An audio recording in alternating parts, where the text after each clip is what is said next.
Olá, boa tarde para você que acompanha a TV NBR ao vivo e que acompanha as notícias do governo federal. O presidente Jair Bolsonaro assinou hoje aqui no Palácio do Planalto a Lei Anticrime, que na verdade é um pacote que traz 3 projetos de lei com medidas contra a corrupção, contra o crime organizado e contra crimes violentos. A assinatura desse pacote de leis foi feita numa cerimônia aqui no Palácio do Planalto, que contou também com a presença do ministro da Justiça e Segurança Pública, Sérgio Moro.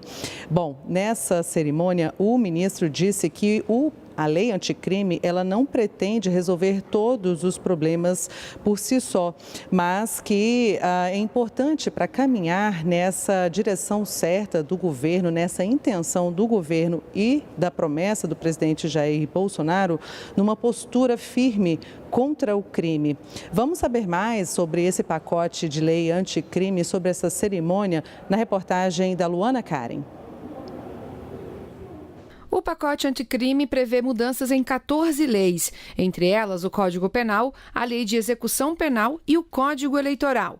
Para isso, o governo propôs 3 projetos de lei. Um que altera regras da Justiça Eleitoral, outro que prevê a criminalização do Caixa 2 e um terceiro que trata das principais medidas para combater a corrupção, o crime organizado e os crimes violentos. Todos com medidas que nós reputamos eficazes contra crime organizado, crime violento e corrupção.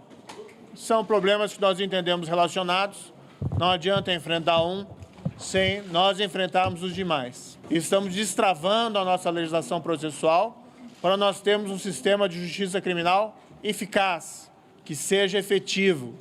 Entre as medidas encaminhadas está a prisão após condenação em segunda instância e o cumprimento de pena em regime fechado para condenados por crimes considerados mais graves, como roubo e corrupção. Está prevista ainda a redução ou mesmo isenção de pena de policiais que causarem morte durante a atividade, que o que for confiscado como produto de crime poderá ser usado por órgãos de segurança pública e também que os crimes cometidos com arma de fogo podem ter uma punição maior. O texto prevê também que líderes e integrantes de organizações criminosas, ao serem encontrados com armas, iniciem o cumprimento da pena em presídio de segurança máxima. Os condenados que fazem parte desses grupos não terão direito a mudar o regime de pena, como sair do fechado para o aberto.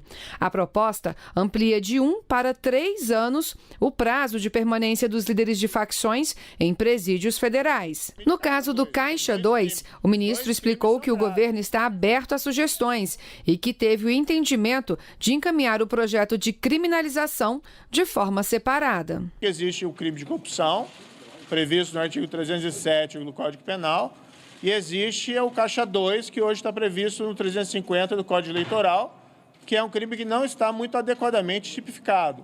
E o que o governo faz, assumindo um compromisso na linha de fortalecimento institucional do Estado de Direito, é propor uma tipificação mais adequada do Caixa 2. Qual governo fez isso antes? Nenhum.